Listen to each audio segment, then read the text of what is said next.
Shalom. This is In Court and On Trial, Part 3. Witness, Yahusha himself. He who has an ear, let him hear what the Ruach HaKodesh is saying. We will resume In Court and On Trial. In Part 3, we will take an in-depth look at Yahusha's perspective in this trial. We will gain some understanding as to how his life's journey was predestined and he was not stopping until it was fulfilled. Many plans are in a man's heart, but Yahuwah's purpose will prevail over all. We will also understand how it foreshadowed and paralleled our 400-year captivity. This stemmed from our forefathers eating sour grapes and the children's teeth were on edge. And furthermore, we will see how it was the Most High, Yahuwah, that put us in this situation, and it is only through the revelation of the Son will he bring us out. He said, "No man shall buy you." Now we will get into it. Witness, Yahusha himself. The suffering and glory of the servant, or the servant of Yahuwah. Isaiah 52, 13-15, and 53, 1-12. The suffering servant and glory of the servant. See, my servant will act wisely. He will be raised and lifted up and highly exalted. Just as there were many who were appalled at him, his appearance was so disfigured beyond that of any human being, and his form marred beyond human likeness. So he will sprinkle many nations, and kings will shut their mouth because of him. For what they were not told, they will see, and what they have not heard, they will understand. Who has believed our message? And to whom has the arm of Yahuwah been revealed? He grew up before him like a tender plant, and like a root out of dry ground. He had no beauty or majesty or attract us to him. To attract us to him. Nothing in his appearance that we should desire him. He was despised and rejected by mankind, a man of suffering and familiar with pain, like one from whom people hide their faces. He was despised, and we held him in low esteem. Surely he took up our pain and bore our suffering. Yet we consider him punished by Yahuwah, stricken by him and afflicted. But he was pierced for our transgression. He was crushed for our iniquities. The punishment that brought us peace was on him, and by his wounds we are healed. We all, like sheep, have gone astray. Each of us have turned to our own way, and Yahuwah has laid on him the iniquity of all of us. He was oppressed and afflicted, yet he did not open his mouth. He was led like a lamb to the slaughter, and as a sheep before its shearer is silent, so he did not open his mouth. By oppression and judgment he was taken away. Yet Who of his generation protested? For he was cut off from the land of the living. For the transgression of my people he was punished. He was assigned a grave with the wicked and with the rich in his death. He thought he had done no violence. No, though he had done no violence, nor was any deceit in his mouth. Yet it was Yahuwah's will to crush him and cause him to suffer. And though Yahuwah makes his life an offering for sin, he will see his offspring and prolong his days. And the will of Yahuwah will prosper in his hand. After he has suffered, he will see the light of life and be satisfied. By his knowledge, my righteous servant will justify many, and he will bear their iniquity. Therefore, I will give him a portion among the great, and he will divide the spoil with the strong, because he poured out his life unto death, and was numbered with the transgressors. For he bore the sin of many, and he made intercession for the transgressors. Now, what I just read from was Isaiah prophesying or foreshadowing the suffering of Adonai, Yahusha HaMashiach, also foreshadowing the suffering of Adonai, Yahusha HaMashiach's children. Now, we will jump back into the trial, and we will read from John 18 and 19, and we will look into all the things leading up to the trial, things that happened during the trial, and also after. And we will start by reading from John 18, 1 to 11. And this is titled, Yahusha, Betrayal and Arrest. 18 and 1. When he had finished praying, Yahusha left with his disciples and crossed the Kedron Valley. On the other side, there was a garden, and he and his disciples went into it. Now Judas, who betrayed him, knew the place because Yahusha had often met there with his disciples. So Judas came to the garden, guiding a detachment of soldiers and some officials of the chief priests and the Pharisees. They were carrying torches, lanterns, and weapons. Yahusha, knowing all that was going to happen to him, went out and asked them, "Who is it you want?" "Yahusha of Nazareth," they replied. "I am he," Yahusha said. And Judas, the traitor, was standing there with them. When Yahusha said, "I am he," they drew back and fell to the ground. Again, he asked them, "Who is it you want?" "Yahusha of Nazareth," they asked.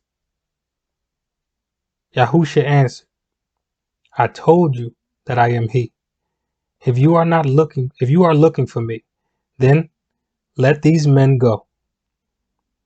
This happened so that the words that he has spoken would be fulfilled. "I have not lost one of those you gave me." Then Simon Peter, who had a sword, drew it and struck the high priest's servant, cutting off his right ear. The servant's name was Malchus. Yahusha commanded Peter, "Put your sword away. Shall I not drink of the cup the Father has given me?"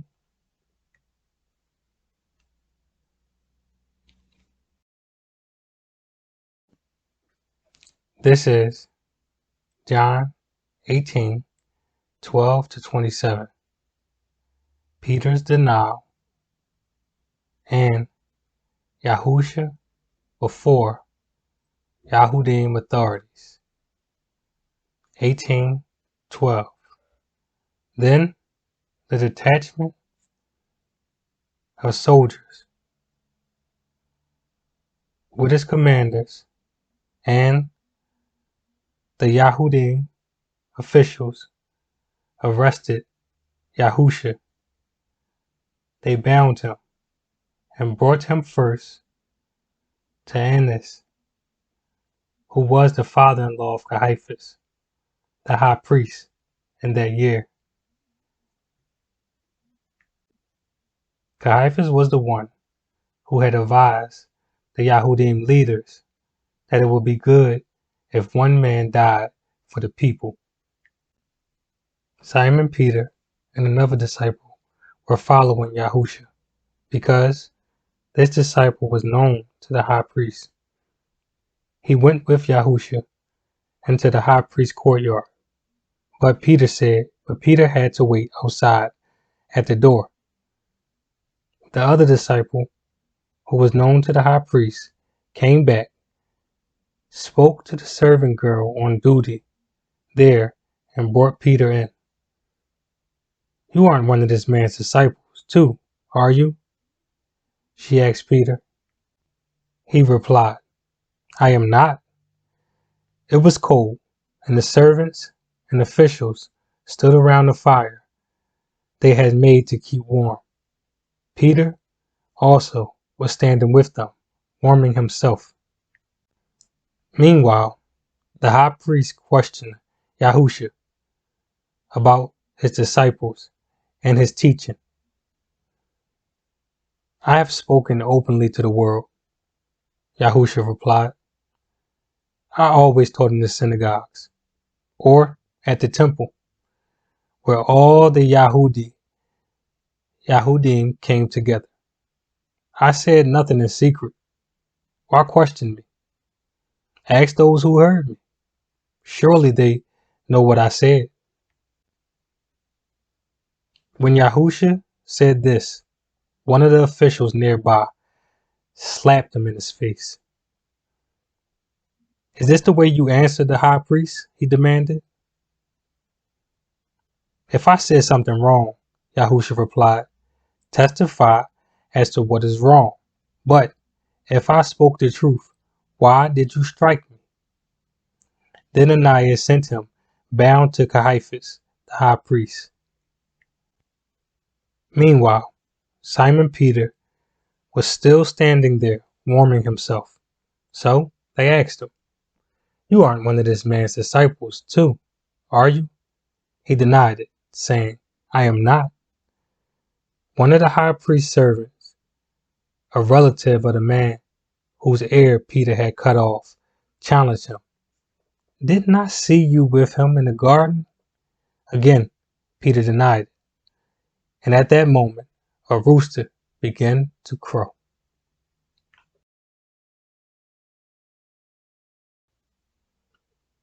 This is John 18:28-40. Yahusha before Pontius Pilate. Then the Yahudim leaders took Yahusha from Caiaphas to the place of the Roman governor. By now it was early morning. To avoid the ceremonial uncleanness, they did not enter in the place, because they wanted to be able to eat the Passover. So, when Pilate came out to them, he asked, "What charges are you bringing against this man?" "If he were not a criminal," they replied, "we would have not handed him over to you." Pilate asked, "Take him to yourself and judge him of your own Torah." The Yahudim therefore said unto him, "It is not lawful for us to put any man to death." They objected. This took place to fulfill what Yahusha had said about the kind of death he was going to die. Pilate went back inside the judgment hall, summoned Yahusha, and asked him, "Are you the king of the Yahudim?" "Is this your own idea?" Yahusha asked, "or did others talk to you about me?" "Am I a Yahudi?" Pilate replied. "Your own nation and chief priests handed you over to me. What is it you have done?" Yahusha said, "My kingdom is not of this world. If it were, my servants would fight to prevent my arrest by the Yahudim leaders. But now my kingdom is from another place." "You are a king then," said Pilate. Yahusha answered, "You say that I am a king. To this end was I born, and for this cause came I into the world, that I should bear witness unto the truth. Everyone that is of the truth hears my voice." "What is the truth?" retorted Pilate. With this, he went out again to the Yahudim, gathered there, and said, "I find no basis for a charge against him. But it is your custom for me to release to you one prisoner at the time of the Passover. Do you want me to release the king of the Yahudi?" They shouted back, "No, not him. Give us Barabbas." Now Barabbas had taken part in an uprising. Now we will go into John 19, 1 to 16. Yahshua crowned with thorns. 19 and 1. Then Pilate took Yahusha and had him scourged. The soldiers twisted together a crown of thorns and put it on his head. They clothed him in a purple robe and went up to him again and again, saying, "Hail, King of the Yahudi!" And they slapped him in the face. Once more, Pilate came out and said to the Yahudim gathered there, "Look, I am bringing him out to you to let you know that I find no basis for a charge against him." When Yahusha came out wearing the crown of thorns and the purple robe, Pilate said to him, "Here is the man." As soon as the chief priests and their officials saw him, they shouted, "Crucify him! Crucify him!" But Pilate answered, "You take him and crucify him. As for me, I find no basis for a charge against him." The Yahudim leaders insisted, "We have a law, and according to the law, he must die, because he claimed to be the son of Elohim." When Pilate heard this, he was even more afraid, and he went back inside the palace. "Where do you come from?" he asked Yahusha, but Yahusha gave him no answer. "Do you refuse to speak to me?" Pilate said. "Don't you realize I have the power either to free you or to crucify you?" Yahusha answered, "You would have no power over me if it were not given to you from above. Therefore, the one who handed me over to you is guilty of a greater sin." From then on, Pilate tried to set Yahusha free, but the Yahudim leaders kept shouting, If you let this man go, you are no friend of Caesar's.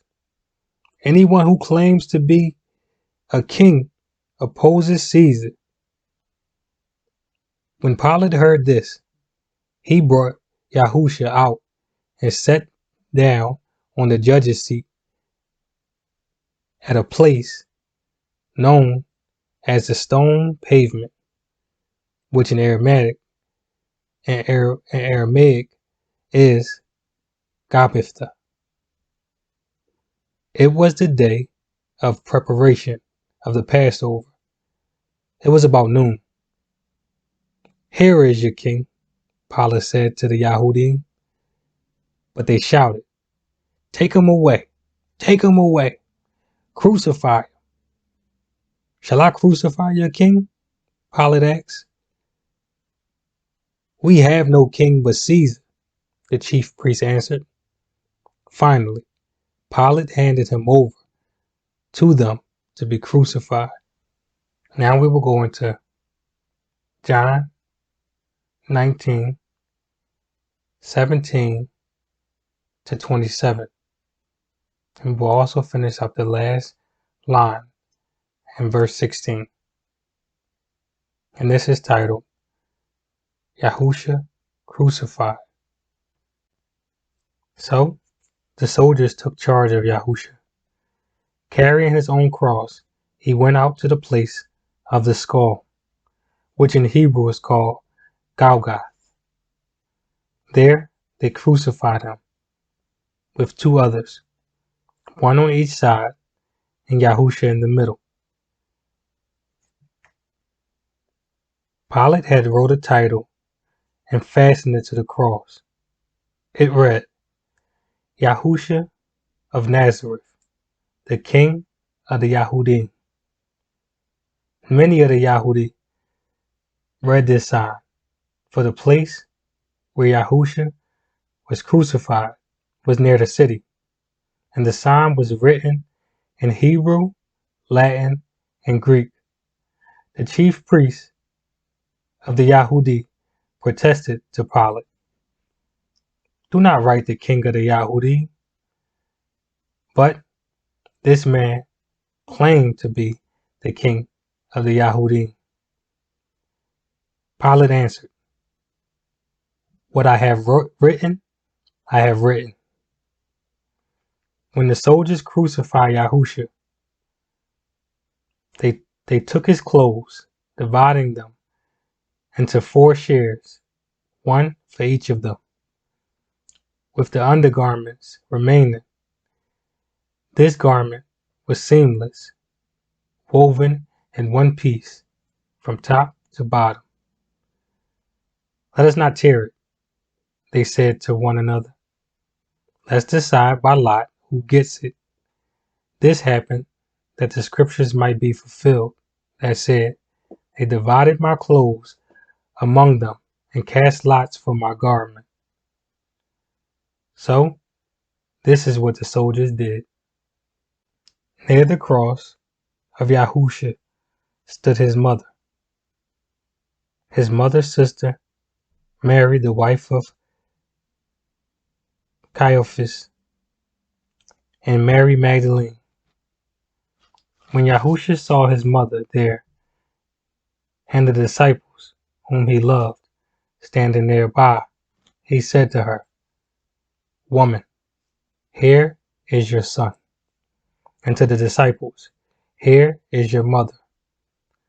From that time on, the disciples took her into his home. Now this is the last part that we will cover of Yahusha's trial and death. And this is John 28 to 42 to end off the chapter. John 19 and 28. Later, knowing that everything had now been finished, and so the scriptures would be fulfilled, Yahusha said, I am thirsty.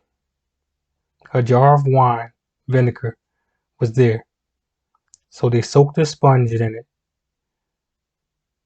put the sponge on the stalk of the hyssop plant and lifted it to Yahusha's lips. When he had received the drink, Yahusha said, "It is finished." With that, he bowed his head and gave up his ruach, or spirit. Now, it was the day of preparation, and the next day was to be a special Sabbath, because the Yahudim leaders did not want the bodies left on the cross during the Sabbath. They asked Pilate to have the legs broken and the body taken down.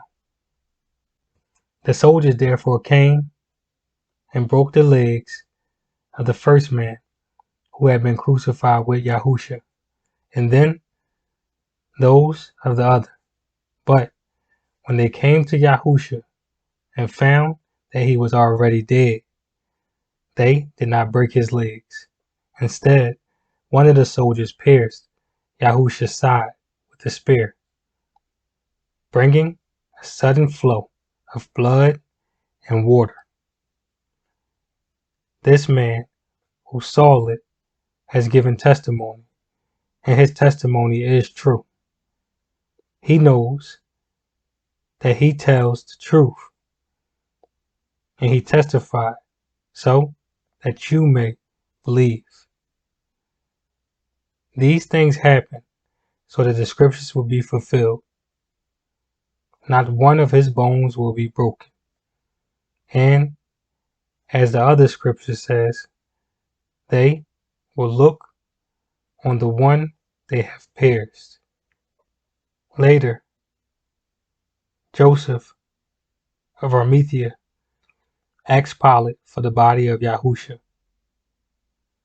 Now, Joseph was a disciple of Yahusha, but secretly, because he feared the Yahudim leaders, with Pilate's permission, he came and took the body away. He was accompanied by Nicodemus, the man who earlier had visited Yahusha at night. Nicodemus brought a mixture of myrrh and aloes, about 75 pounds. Taking Yahusha's body, the two of them wrapped it with the spices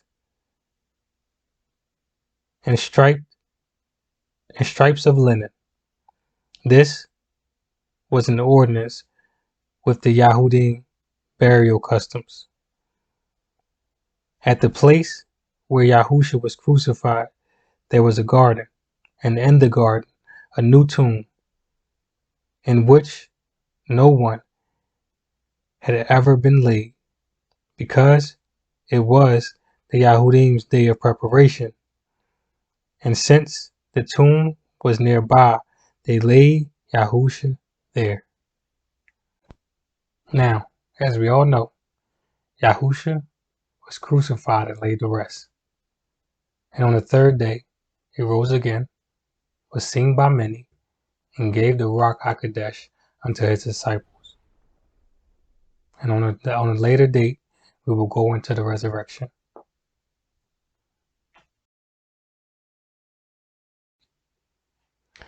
Looking back upon the case of Yahusha during his trial, as you can see, he understood his assignment. But our forefathers were unaware that behind their actions, there will come consequences. And the only one that had a sense of fear in their heart during these whole proceedings was Pontius Pilate. He knew there was consequences behind his actions. Now, he tried to back off from judging Yahusha, but the persuasion of the crowd was a little bit more intense than his own inclination, and his fear of undermining Caesar was the ultimate cause of his decision by allowing the Yahudi to crucify Yahusha. Now, Adonai Yahusha HaMashiach was well aware that the power of life and death was held by his creator, Yahuwah, which led him to state to Pilate, "You will have no power over me if it were not given to you from above." And he also acknowledged the condemnation of our forefathers and their children, children's children. With this statement, "Therefore, the one who handed me over to you is guilty of a greater sin." Now, our forefathers stated with their mouth, "Let his blood be upon us and our children." Now understand, anything a man sow, that shall he reap. And during this time in history, we as a nation, Yasharel, were divorced from Yahuwah because we went a whoring with other gods. And Adonai Yahusha HaMashiach came to give us that connection back to our Creator, Yahuwah. But he was denied in so many ways because they would not accept the truth of the matter. And since our forefathers would not accept who Adonai Yahusha HaMashiach is, this caused the iron fist of the Roman Empire to come crashing down upon us, taking us into captivity and scattering us abroad. But before Yahuwah scattered us abroad, in his infinite wisdom, through Adonai Yahusha HaMashiach, he gave his disciples the Ruach HaKodesh and then scattered them abroad so that they can become like yeast. Now, the Ruach HaKodesh was sent here in order to clean us up, to make us clean so we can be a bride adorned for her husband. Now we have a teacher, but we're still without a home, simply walking the earth like vagabonds, going from here to there with every wind of doctrine, not having no stability, and a double-minded man is unstable in all his ways. And that storm cloud persists to this day. And in order for us to get back to the Father, we must Shema unto the Father. And we can Shema by being drawn towards the light of Yahuwah Sabaoth and walking in the example laid forth by Adonai Yahusha HaMashiach and being led by the Ruach HaKodesh. And know that he will not let this cloud up until the time of the Gentiles be fulfilled. Once that is accomplished, then we will be set free and gathered unto the Father. Now, while we wait, we must get in order and study to show ourselves approved and work out our own salvation so that we can be a bride, cleansed and adorned, waiting to marry her husband. And that will only be done by us stepping foot through that open door, which is Adonai Yahusha HaMashiach. Now we'll end it off by reading from Isaiah 54, 1 to 17. Blessings through the servant, or the future glory of Zion. Sing, barren woman. You, who never bore a child, burst into song, shout for joy.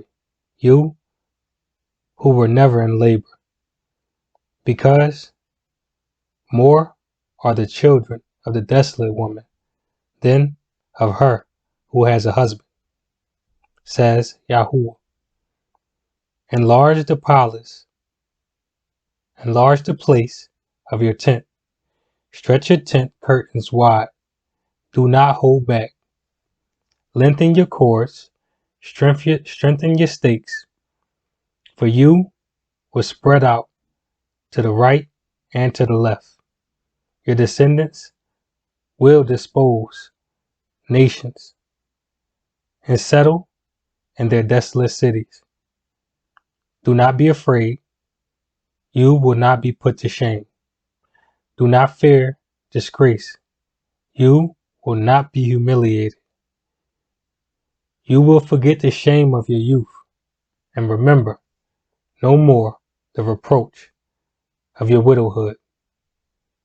For your Maker is your husband, Yahuwah Sabaoth is his name, and your Redeemer, the Holy One of Yasharel, the Elohai of the whole earth shall he be called. For Yahuwah has called you as a woman forsaken and grieved in her Ruach spirit, and a woman of youth when you were refused, says your Elohim. For a small moment have I forsaken you, but with great mercies will I gather you. In a little wrath I hid my face from you for a moment, but with everlasting kindness will I have mercy on you, says Yahuwah, your Redeemer. To me, this is like the days of Noah, when I swore that the waters of Noah would never again cover the earth. So now I have sworn not to be angry with you, never to rebuke you again. Though the mountains be shaken and the hills be removed, yet my unfailing love for you will not be shaken, for my covenant of peace be removed. Nor my covenant of peace be removed. Says Yahuwah, who has compassion on you. O you afflicted city, lashed by storms and not comforted, I will rebuild you with stones of turquoise, your foundations with sapphires. I will make your windows of rubies, your gates of sparkling jewels, and all of your walls of precious stone. All of your children will be taught by Yahuwah, and great will be their peace. In righteousness you will be established. Oppression will be far from you. You will have nothing to fear. Terror will be far removed. It will not come near you. If anyone does attack you, it will not be my doing. Whosoever shall gather together against you shall fall for your sake. Behold, I have created the smith that blows the coal in the fire, and that brings forth an instrument for his work. And I have created the waster to destroy. No weapon that is formed against you shall prosper, and every tongue that shall rise against you in judgment you shall condemn. This is the heritage of the servants of Yahuwah, and their righteousness is of me, says Yahuwah. Yahusha, destination, royalty, king. I will end it off by reading a prophecy from Dawid. Yahuwah says to my Adonai, sit on my right hand until I make your enemies a footstool for your feet. Summary. This will wrap up our revision of the trial of Yahusha. Yahuwah had to tear you down, pride, in order to build you up, humble. I implore you all to continue on reading on your own. From here on out, we will be looking into what Yahusha taught and not what he did, miracles. The only message that he taught was about the kingdom of Yahuwah. During his sojourn on earth,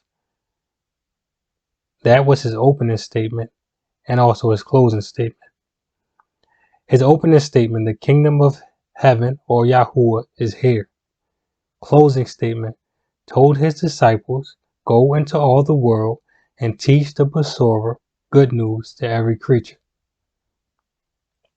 By this time, you should understand, he definitely has the whole world in his hands. Even though it doesn't seem like it to some, understand, everything is done under control, on time, and in order. All praises to Yahuwah Sabaoth. Shed light on life.